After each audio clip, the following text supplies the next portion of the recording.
If you're buying a home in 2026, there are a few things you absolutely need to stop doing right now. A lot of buyers are still following advice that worked in a very different market, and unfortunately, that outdated advice is causing people to lose opportunities, miss out on good homes, and sometimes even pay more in the long run. I'm Valerie, your Central Florida Realtor. In this video, I'm breaking down the home buying advice that no longer works in 2026 and what you should be doing instead if you want to buy smart and move forward with confidence. Let's start with one of the biggest mistakes I'm still seeing, and that is waiting for the perfect market. A lot of buyers are sitting on the sidelines, hoping prices will drop, rates will fall dramatically, or inventory will suddenly improve. I understand why people think that way. Buying a home is a major decision, and it feels safer to wait for the stars to align. But in real life, the perfect market rarely shows up. What tends to happen instead is that buyers wait, the market shifts again, and now the same home they could have bought months ago is either more expensive, gone, or facing new competition. In 2026, timing does not mean trying to predict the exact bottom of the market. It means understanding your own finances, your goals, and what makes sense for your life right now. The better approach is to watch the market strategically, not emotionally. If the numbers work for you, if the payment is something you can comfortably manage, and if the home fits your needs, that may be your opportunity. The next thing buyers need to stop doing is relying too heavily on automated valuations. Online estimates can be interesting, but they are not the full story. They do not know if the home has been beautifully updated or badly neglected. They do not know if one side of the street is more desirable than the other, if there were multiple offers last week on similar homes nearby, or if a property has features that are hard to measure in a generic algorithm. A computer can give you a rough number. It cannot give you real context. That is why buyers need more than a website estimate. You need local data, comparable sales, market trends, and insight into how a home is actually being received in the current market. This is where working with a local realtor makes such a difference. A home is not just worth what a formula spits out online. It is worth what the market is willing to do with it right now. Another outdated mindset is thinking you can simply outweight the competition. There was a time when hesitation did not always hurt you the same way it can now. But today, prepared buyers tend to win. That does not mean you should rush into something that is wrong for you. It means that once the right home does come along, you need to be in a position to act decisively.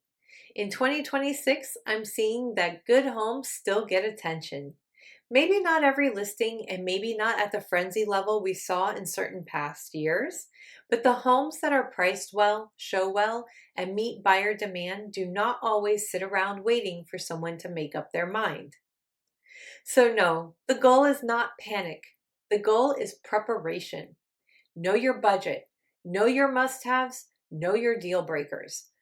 That way, when the right home appears, you are ready to move with confidence instead of scrambling. That brings me to another big one, and that is skipping pre approval until after finding a home. Please do not do this. Falling in love with a home before talking to a lender can create unnecessary stress and disappointment. If you wait until you find the one, you may lose valuable time getting documents together, waiting on lender review, or discovering that your comfort level and your loan approval are not exactly the same thing. In today's market, sellers want to know that a buyer is serious and able to perform. A pre approval helps show that. It also helps you shop smarter. Instead of guessing, you are working with real numbers. That gives you clarity and helps you make stronger decisions from the beginning. Another piece of old advice that needs to go is lowballing just because it used to work. Some buyers think the best strategy is to come in aggressively low on every property and see what happens. But in 2026, that can backfire more than people realize. A low offer that is completely disconnected from the market can frustrate a seller weaken the tone of the negotiation, and sometimes shut down the conversation before it even starts. That does not mean buyers should overpay. Not at all. It means your offer should be informed, strategic, and rooted in actual market conditions. Sometimes there is room to negotiate. Sometimes there is not much room at all. The smart move is knowing the difference. A strong offer is not always the highest offer either.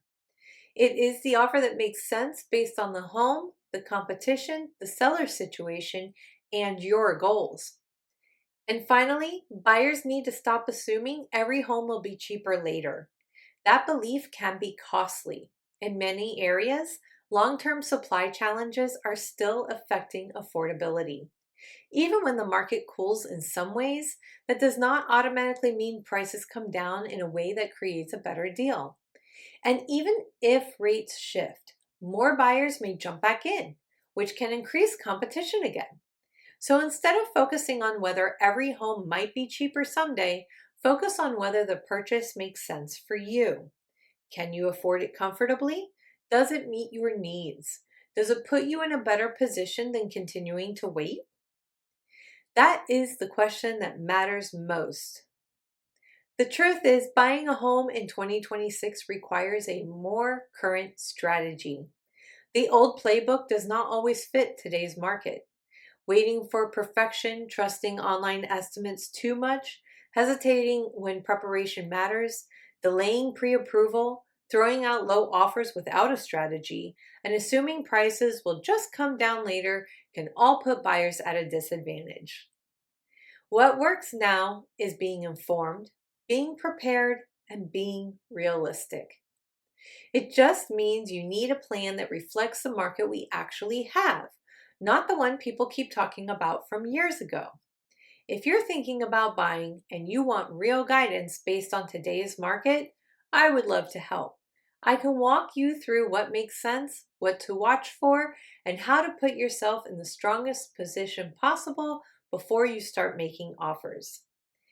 Thank you so much for watching, and I'll see you in the next video.